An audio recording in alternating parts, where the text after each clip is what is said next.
Welcome back. Now for the news in detail, we start with the US President Donald Trump, who says he has asked leaders of India and Pakistan to work towards reducing tensions in Kashmir. President Trump says although the situation is tough, yet he had good conversations. President Trump said he has also talked about trade and strategic partnership with Prime Minister Imran Khan and Premier Narendra Modi. Earlier, Foreign Minister Shah Mahmood Qureshi said Khan reiterated Pakistan's viewpoint on recent Indian actions in the occupied valley. He said a humanitarian crisis is in the making in occupied Kashmir. The Foreign Minister said Islamabad wants to de-escalate tensions and expects the US to play its role to resolve the Kashmir dispute. Meanwhile, in occupied Kashmir, Indian forces have arrested 30 more Kashmiri protesters after clashes in Srinagar. Protests across the occupied valley continue despite the crushing curfew. The occupation forces have used pellet guns and tear gas shells to disperse the demonstrators, injuring dozens. More than 4,000 Kashmiris have already been detained since India illegally revoked Kashmir's special status on August the 5th.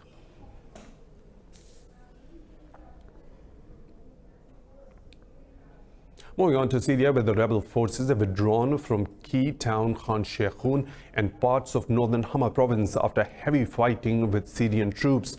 Earlier, the War Monitor said the government forces seized northern and eastern parts of Khan Sheikhoun.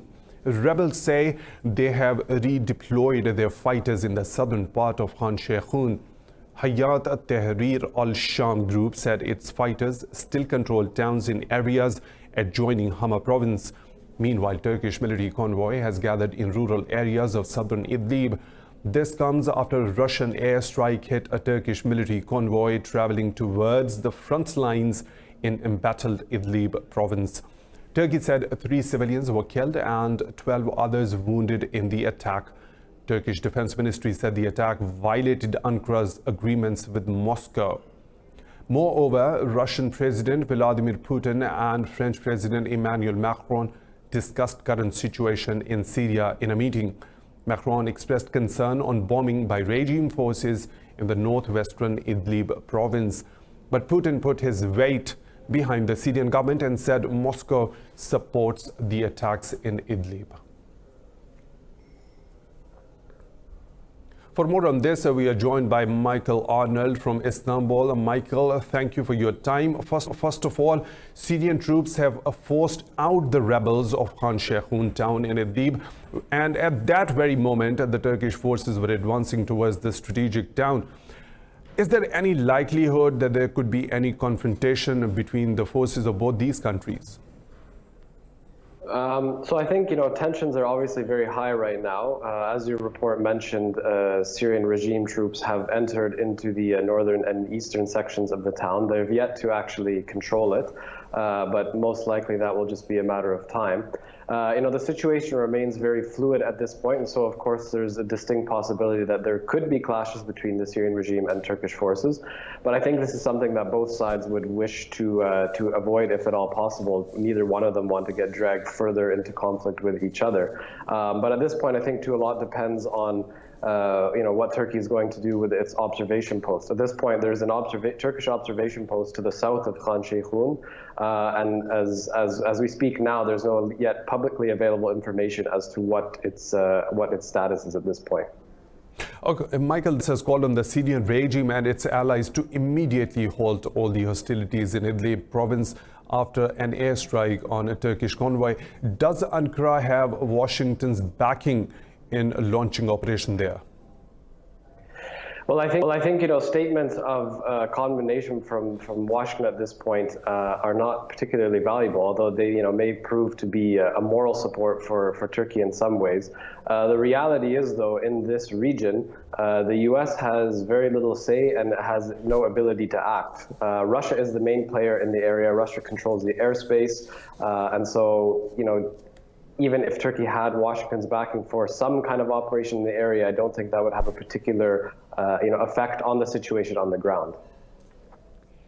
Michael, despite French President Macron's concern on bombing by regime forces in Idlib, Putin put his weight behind the Syrian government, saying Moscow supports these attacks. Does this minimize chances of ceasefire in near future? So I think there's a number of things to point out here. So one, in theory, the Sochi agreement, which of course is part of the Astana process, is still in theory in play. But of course, as we're watching events unfold, that seems to be collapsing day by day. At the same time, if we're looking at the larger strategic issue in the region, Russia at this point can't afford, nor do they want to alienate and torpedo their relations with Turkey. This is something that they have put a lot of effort to in recent years to try to boost their relations with Turkey. And so while they will continue to support the Syrian regime, most analysts say at this point that those objectives will be limited in order to not alienate Turkey completely. Thank you for your time. Michael Arnold was with us from Istanbul. And now moving on, the US has warned Greece and all the Mediterranean ports against helping the Iranian tanker Grace 1 after its release by Gibraltar. In a rebuke to Britain, Secretary of State Mike Pompeo called the vessel's release unfortunate. The tanker was detained in Gibraltar last month for carrying Iranian oil to Syria in violation of European Union sanctions. The US wanted the Iranian tanker to be seized, but Gibraltar's government said EU law does not allow it to. Pompeo claimed Iran could use profits from the sale of the tanker's oil cargo to fund terrorist activities. They're elite forces that have sown terror and destruction and killed Americans all around the world. And now they'll have, if they're successful, and we hope that they're ultimately not, but if they're successful, they'll have more money, more wealth, more resources to continue their terror campaign, to continue their assassination campaign in Europe. This is what we're trying to stop. So it's Earlier, President Donald Trump claimed Iran wanted to talk to Washington after the vessel's release, but Iran's Foreign Minister Javad Zarif said Tehran is not interested in talking to the US about a new nuclear deal. Now moving on, the Saudi-led coalition in Yemen has launched 6 airstrikes on rebel targets in the capital Sana'a. Saudi state media said coalition raids are ongoing, advising civilians to stay clear of the targeted Houthi-held areas. The air campaign follows Houthi drone attacks on the southern Saudi city of Abha over the weekend.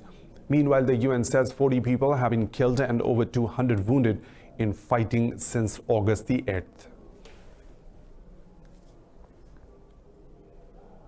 Germany and Jordan have agreed on the need for a two-state solution to the Israeli-Palestinian conflict. This comes after German Defense Minister Annegret Kramp-Karrenbauer and Jordanian Foreign Minister Ayman Safadi met in Amman. Safadi has welcomed Germany's support for the solution. He also thanked Germany for supporting Palestinian refugees through the United Nations Relief and Works Agency.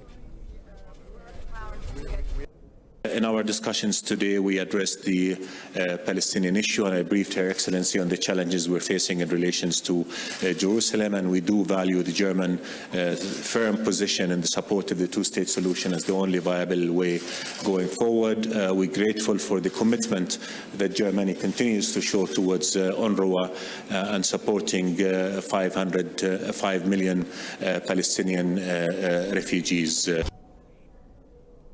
The German defense minister is also expected to meet with Jordan's King Abdullah during her visit. She will also visit Bundwehr soldiers deployed in northern Jordan as part of a US-led campaign against the ISIS. Now moving on, the US has conducted its first ground-launched cruise missile test after pulling out of the Intermediate Range Nuclear Forces Treaty. The test was prohibited by the INF Treaty. The Pentagon said the missile hit its target after more than 500 kilometers flight. The United States withdrew from the landmark 1987 pact with Russia on August the 2nd, accusing Moscow of violating the accord. Russia has denied the accusation, but also suspended the treaty. The treaty covered deployed and non-deployed ground-based short and intermediate-range missiles. Sudan's military says the unveiling of the Sovereign Council has been postponed. A power-sharing agreement was signed between the opposition and the military last week, paving the way for a transitional government and the elections. The military said the council's announcement was delayed at the request of the opposition after it wanted to review some of the names proposed earlier. The ruling Sovereign Council will have 11 members, including 6 civilians and 5 from the military. The opposition coalition has to choose 5 civilian members. The agreement designates the Sovereign Council as the highest authority in the country. Further monsoon storms have pummeled parts of northern India, killing 58 people. The National Disaster Management Authority said 22 others are missing in Himachal Pradesh, Uttarakhand and Punjab states. Authorities have issued flood alerts in Punjab and Uttar Pradesh after water levels in Yemena and other rivers reached dangerous levels. The Punjab government has declared a natural calamity in response to the heavy flooding. Meanwhile, the death toll from the rain-related incidents in the southern states of Kerala and Karnataka have climbed to nearly 200. Bangladesh is set to repatriate 3,500 Rohingya refugees to Myanmar from Thursday. The announcement comes after Myanmar government officials visited refugee camps at Cox's Bazar last month. Bangladesh's refugee commissioner says a land transit point has been prepared. The commissioner says the Rohingya refugees will not be forced to return unless they volunteer.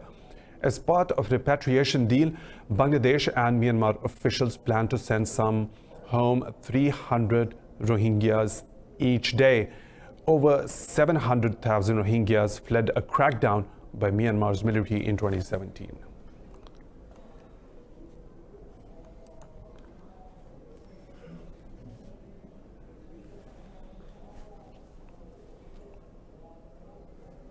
It's time for a short break, but coming up next in the bulletin.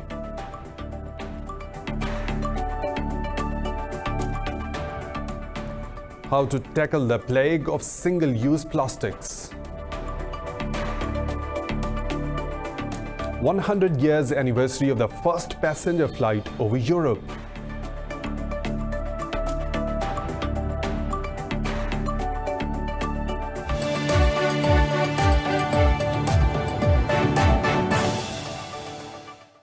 Welcome back. Britain's Prime Minister Boris Johnson has asked the European Union to scrap the Irish border backstop provision of the Brexit agreement. In a letter to the European Council President Donald Tusk, Johnson called the plan undemocratic. He claimed Britain's parliament would approve the Brexit deal if the backstop plan is removed.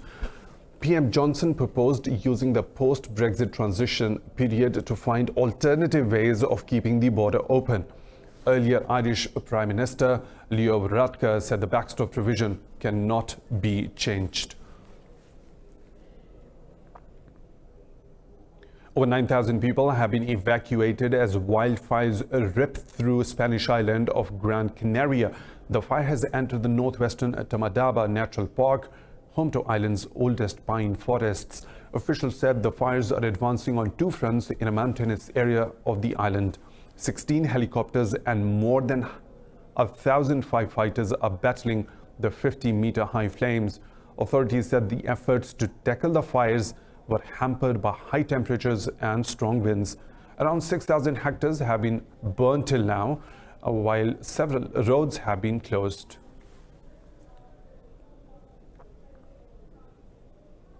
A rescue ship with 107 migrants aboard has declined to leave Italian waters. Commander of the Open Arms says refugees stranded off Italy should be flown to Spain by the Coast Guard. The charity ship dismissed Spanish offer to disembark at a port 1,000 kilometers away. Open Arms said the migrants on board were in dire condition to make another journey. The rescue group's decision pushed the standoff with Italy's Deputy Prime Minister Matteo Salvini. Salvini barred the migrants from disembarking, relenting only for 27 miners to get ashore. Earlier, several migrants jumped into the sea in a thwarted bid to reach shore in Italy.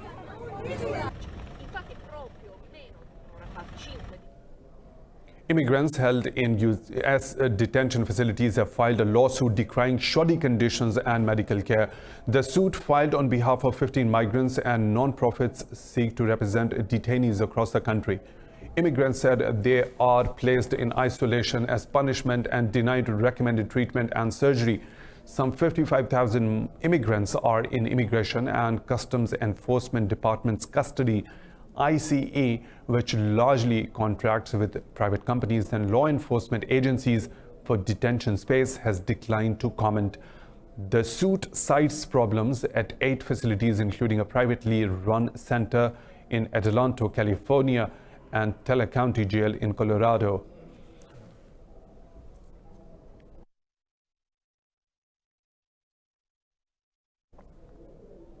Governments around the world are grappling with how to tackle the plague of single-use plastics. Many countries have banned the use of plastics altogether and shifted to environmentally friendly materials. But for the poor in Indonesia, trash is equal to cash. More in this report. Tons of plastic debris are discarded every year, polluting land, rivers, and oceans. Bangun is among several poor communities in Java, on Indonesia's most populous island, that carve a living from mining waste. Around 2/3 of the town's residents collect and sell discarded plastic bottles, wrappers, and cups to local companies.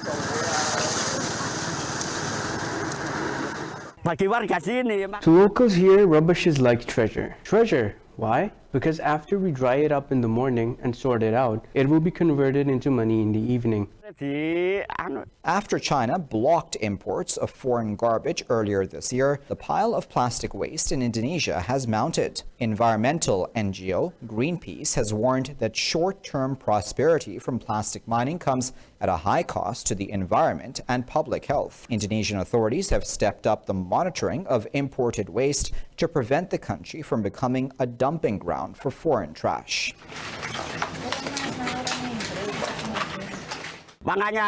We hope the government will make improvements around here, but we don't want it to close down this rubbish business. Local people have a saying that if it's closed down, we will fight it until our last drop of blood. Elsewhere in Indonesia, authorities are fighting back against non-biodegradable garbage. Holiday hotspot Bali is rolling out a single-use plastics ban, while the populous city of Surabaya offers free travel to bus passengers in exchange for recyclable plastics. The Russian city of Kaliningrad is marking the 100-year anniversary of the first passenger flight over Europe. An air show featuring about 50 light airplanes from all over the EU was staged in the Baltic city. For details, watch this report. The first European passenger flight landed on Davao Airfield in 1919, opening the civil airway from Berlin to Kaliningrad. This year marks the 100th anniversary of that flight. Pilots and airplane owners from Germany, Sweden, Poland, and Switzerland gathered at Davao to show off their skills and exchange stories. Yeah, it's a special smell. And also this Muni, it's very famous for this tank, because this is not a special tank inside the wing. The wing is the tank itself. So this sheet of metal is just around the surrounding for the tank. For some pilots, the trips from their home cities were lengthy. Detlef Kellinghuizen, who worked as a pilot at Lufthansa for 40 years, flew for 5.5 hours with a tailwind from his home in Aschenberg. It's a very slow airplane, yes, but I think the travel is the target, yeah. You have to travel, and that is the target. I don't want to have speed. When I need speed, I take an airliner. Some aviators performed stunts in the air and allowed the public to take photos beside and even inside their aircraft.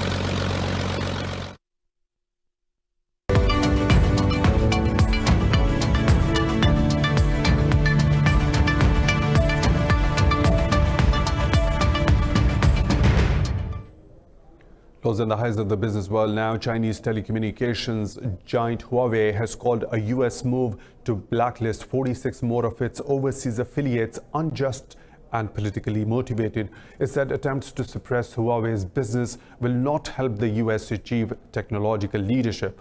Huawei called on the US government to end its unjust treatment and remove the Chinese firm from its economic blacklist. It dismissed Washington's decision to delay a ban on U.S. firms selling to Huawei by 3 months. Huawei said the U.S. decisions would not have a substantial impact on its business.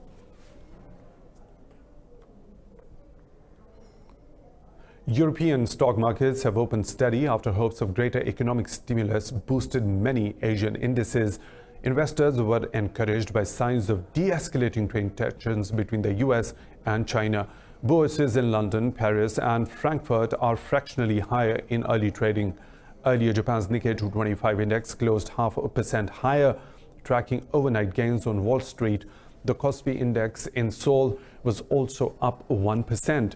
Australia's ASX 200 index rose by more than 1% after the central bank said it would consider lowering interest rates to support the growth. Stock markets in Shanghai and Hong Kong recovered more than their early losses after China's central bank unveiled a slightly lower key lending rate.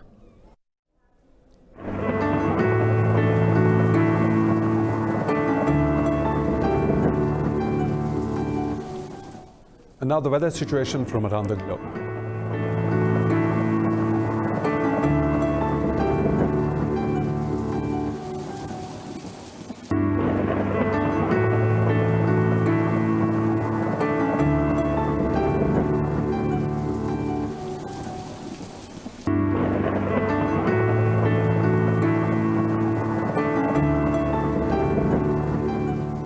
And that's all for now. For further updates, stay tuned to Indus.